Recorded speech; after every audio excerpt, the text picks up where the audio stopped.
ಸುಮೇರು trust ಮತ್ತು ಐಸಿರಿ ಪ್ರಕಾಶನ ವತಿಯಿಂದ ಗುರು ಗೌರವ ಸಮರ್ಪಣೆ 2024 ಹಾಗೂ ಕೃತಿಗಳ ಲೋಕಾರ್ಪಣೆ ಸಮಾರಂಭವನ್ನು ನಗರದ ಬಿಎಂಶ್ರೀ ಪ್ರತಿಷ್ಠಾನದ ಎಂವಿಸಿ ಸಭಾಂಗಣದಲ್ಲಿ ಆಯೋಜಿಸಲಾಗಿತ್ತು. ಡಾಕ್ಟರ್ ಬಸವರಾಜ್ ಕಲ್ಗುಡಿಯವರು ಸಮಾರಂಭಕ್ಕೆ ಚಾಲನೆ ನೀಡಿ ಐಸಿರಿ ಪ್ರಕಾಶನ ಪ್ರಕಟಿಸಿದ ಹೆಪ್ಪುಗಟ್ಟಿದ ಮಾತುಗಳು ಎಂಬ ಕೃತಿಯನ್ನು ಲೋಕಾರ್ಪಣೆಗೊಳಿಸಿದರು.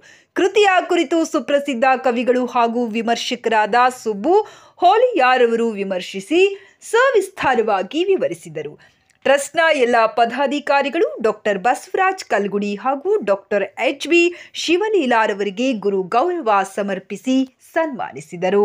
ಈ ಸಂದರ್ಭದಲ್ಲಿ ವಿಮರ್ಶಕರು ಹಾಗೂ ಪ್ರಾಧ್ಯಾಪಕರಾದ ಡಾಕ್ಟರ್ ಸುಭಾಷ್ ರಾಜಮಾನೆ, ಸುಮೇರು ಟ್ರಸ್ಟ್ ಅಧ್ಯಕ್ಷರಾದ ಡಾಕ್ಟರ್ ಮಂಜುನಾಥ್ ಪಾಳ್ಯ, ಐಸಿರಿ ಪ್ರಕಾಶನದ ಸಂಸ್ಥಾಪಕರಾದ ಡಾಕ್ಟರ್ ಜಿ. ರೂಪಾ, ಕಾರ್ಯದರ್ಶಿಗಳಾದ ಡಾಕ್ಟರ್ ಎನ್.ಎಸ್. ಸತೀಶ್, ಜಂಟಿ ಕಾರ್ಯದರ್ಶಿಗಳಾದ ಸಂತೋಷ್ ಜೆವಿ, ಸಹಾಯಕ ಕಾರ್ಯದರ್ಶಿಗಳಾದ ಡಾಕ್ಟರ್ ಸತೀಶ್ ಎಪಿ ಸೇರಿದಂತೆ ಇತರರು ಉಪಸ್ಥಿತರಿದ್ದರು.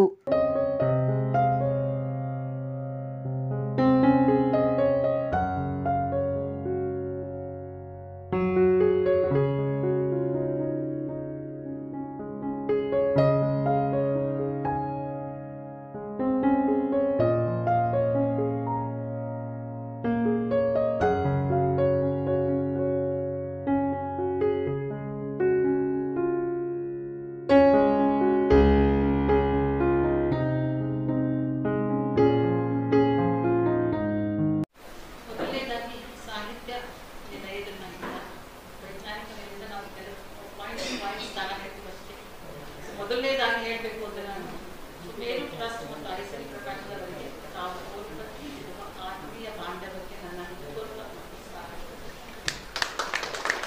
ಮತ್ತು ಭಾಗವಹಿಸಿರುವ ತಮಗೆಲ್ಲರಿಗೂ ನಮಸ್ಕಾರ. ಎರಡನೇ ಪಾಯಿಂಟ್ ಏನು ಹೇಳಬೇಕು ಅಂದರೆ ಇದು ಸಾಮಾಜಿಕ ನಿಟ್ಟಿನಲ್ಲೂ ನೆರವಾಗುವಂತಹ ಒಂದು ಸಂದರ್ಭ ಇಟ್ಕೊಂಡು ಹೇಳ್ತಾ ಇರೋದು. ನಮಸ್ಕಾರ ಎನ್ನುವಾಗ ನನ್ನ ಕೈಗಳು ಜೋಡಿಸ್ತೇನೆ, ನಾವು ಅಷ್ಟೇ ಹಾಗೆ ನಮಸ್ಕಾರ ನಿಮ್ಮದೇ ಕೈಗಳನ್ನ ಜೋಡಿಸ್ತೇನೆ. ಇದು ಭಕ್ತಿಯ ಸಂಕೇತ. ಭಕ್ತಿ ಶಿಷ್ಯರು ಗುರುಗಳಿಗಾಗಬಹುದು, ಗುರುಗಳು ಶಿಷ್ಯರಿಗಾಗಬಹುದು, ಅಥವಾ ಬಾಂಧವ್ಯದ ಸ್ನೇಹ ಬಾಂಧವ್ಯಗಳನ್ನ ಹೇಳೋದು. ಆದರೆ ಸಂಸಾರ ಅಂತ ಬಂದಾಗ ಎರಡು ವ್ಯಕ್ತಿಗಳಾದ ಶ್ರೀ ಪ್ಲಸ್ ಶ್ರೀಯತಿ ಅಂದರೆ ಶ್ರೀಮಾನ್ ಮತ್ತು ಶ್ರೀಮತಿ ಎಲ್ಲರಿಗೂ ಅನ್ವಯ ಆಗುತ್ತೆ. ಹಿಂದೆನೂ ಆಗಿದೆ, ಈಗೂ ಆಗಿದೆ, ಮುಂದೆಯೂ ಆಗಿದೆ.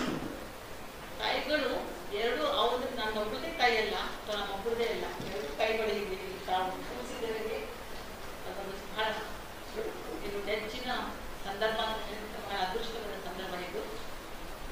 ಎರಡು ಕೈಗಳು ಒಂದಾಗಿ ನಮಿಸಿ ಹೆಜ್ಜೆ ಇಡುತ್ತಲೇ ಏಳು ತಪ್ಪು ಬೀಳು ನಿಭಾಯಿಸಿ ತೂಗಿಸಿ ಸಮತೋಲಿತ ಬಾಂಧವ್ಯದ ನಮನವಿರಬೇಕು. ಜಂಬದ ನಮನ ಜಂಬದಿಂದ ಪಡ್ಕೊಂಡು ಹೋಗೋದಲ್ಲ. ಆಗ ಏನಾಗುತ್ತೆ ನಮಗೆ, ಇವಾಗ ಹಿಂದೆಯೂ ಇತ್ತು, ಅಲ್ಪ ಪ್ರಮಾಣದಲ್ಲಿತ್ತು, ನಮ್ಮ ಸಮಯದಲ್ಲಿ ಸ್ವಲ್ಪ ಮಟ್ಟಿಗೆ ಶುರುವಾಯಿತು, ಈಗ ಅತಿಯಾಗಿದೆ. ಆ ಸಾಮಾಜಿಕ ಭೇದವನ್ನು ನಾವು ನಿಯಂತ್ರಿಸಲು ಇದೊಂದೇ ಸಾಧ್ಯ. ಮನೆಯಲ್ಲೇ ಫಸ್ಟ್ ನಾವು ಒಬ್ರಿಗೊಬ್ರು ಗುರುಗಳು ಶಿಷ್ಯರಾಗಿ ಯಾವ ರೀತಿ ಹೆಜ್ಜೆ ಇಡಬೇಕು ನಾವು ತಿಳ್ಕೊಂಡು ಆ ಎರಡು ಕೈಗಳು ಜೋಡಿಸಿ ನಮಿಸ್ಬೇಕು. ನಮ್ದೊಂದೇ ಗಂಟೆ ಇದೆಲ್ಲರೂ ಕೇಳ್ತಾ ಇರೋದು. ಈ ರೀತಿಯ ಸಮತೋಲಿತ ನಮನ ಅಂದರೆ ನಮಸ್ತೆ ಸಮಾಜದ ಇಂಪನಕ್ಕೂ ನುಡಿ ನಮನಕ್ಕೆ ನಾಂದಿಯಾಗುತ್ತೆ. ಸಮಾಜದಲ್ಲಿ ಅಲ್ಲಿ ಇಂಪನ ಒಂದು ಬಾಂಧವ್ಯನ ಇಂಪನವನ್ನು ನಾವು ಹುಟ್ಟಿಸೋದಲ್ಲ, ಹುಟ್ಟಿದೆ, ಆದರೆ ಅದು ಪ್ರಚಲಿತವಾಗಿ ನದಿ ಕರ್ಕೊಂಡು ಹೋಗೋ ಹಂಗೆ ಆಗೋದಲ್ಲ. ನದಿ ಹರಿಯೋದನ್ನು ಕಡೆಗಟ್ಟಿ ನಾವು ಅಣೆಕಟ್ಟು ಹಾಕಿ ನಮ್ಮ ಸಂರಕ್ಷಣೆ ಕಟ್ಟಿ ಹಾಕಿ ಸಂರಕ್ಷಿಸಿಕೊಂಡು ನಮ್ಮ ಸಮಾಜನ ಉತ್ತಮಗೊಳಿಸ್ತೇವೆ. ಎರಡನೇದು ಮಾನವೀಯತೆಗೆ ದೀಪವಾಗುತ್ತದೆ.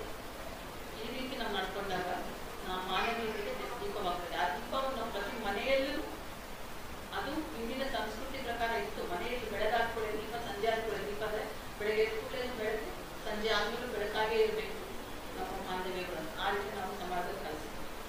ಬೆಳಕು ಬೆಳಗುತ್ತಲೇ ಇರುತ್ತದೆ. ಈ ರೀತಿ ಇರಲೇಬೇಕು ಅಂದರೆ ಇದು ನನ್ನ ಸ್ವಂತ ಭಾವನೆ. ಗುರುಗಳು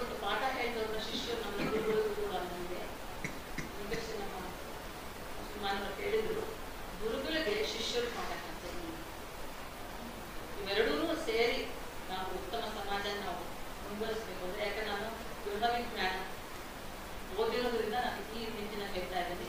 ಸಮಾಜದಲ್ಲಿ ಇತ್ತೀಚೆಗೆ ಆಗ್ತಿರೋದಕ್ಕೆ ಯಾವ ಪೊಲೀಸ್ ಅಧಿಕಾರಿ ಆಗ್ಬೋದು, ಯಾವ ಜೈಲ್ ಆಗ್ಬೋದು, ಯಾವ ಅಡ್ವೊಕೇಟ್ ಆಗ್ಬೋದು, ಯಾವ ಕೋರ್ಟ್ ಆಗ್ಬೋದು, ಯಾವ ಈ ಸಮಸ್ಯೆ ಪರಿಹಾರ ಅಂತಂದ್ರೆ ಮತ್ತೆ ನೀವು ಕೊಡ್ತಾನೆ ಇರಬೇಕು ಕಾಂಚಾನ ಜನರನ್ನ. ಆದ್ರೆ ನಾವು ಇದೇ ಎರಡು ಕೈಗಳನ್ನು ಜೋಡಿಸ್ಕೊಂತ ನಾವು ಮುಂದೆ ಹೆಜ್ಜೆ ಇಟ್ಟು ನಮ್ಮ ಸಮಾಜ ನಾವು ಒಂದ್ಸರಿ ಇಟ್ಕೋಬಹುದು ಅನ್ನೋ ಒಂದು ಮಾತನ್ನ ಹೇಳ್ತೇನೆ. ಇದಕ್ಕಿಂತ ಹೆಚ್ಚಿಗೆ ಹೇಳೋದಂದ್ರೆ ಆಹಾರ ಪೋಷಣೆ ಬಗ್ಗೆ ನಾನು ತಂತ್ರಜ್ಞಾನ ನಾವು ಯಾರೇ ತಮಗೆ ಬೇಕಾದ್ರು ಈಗ ಹಿಪೋಕ್ರೇಟ್ಸ್ ಹೇಳಿದ್ದಾನೆ, actually let could be your medicine, not medicine be your food. ಹಾಗೆ ಪ್ರತಿಯೊಬ್ಬರು ನಾವು ಪ್ರತಿದಿನ ತಿನ್ನುವ ಊಟ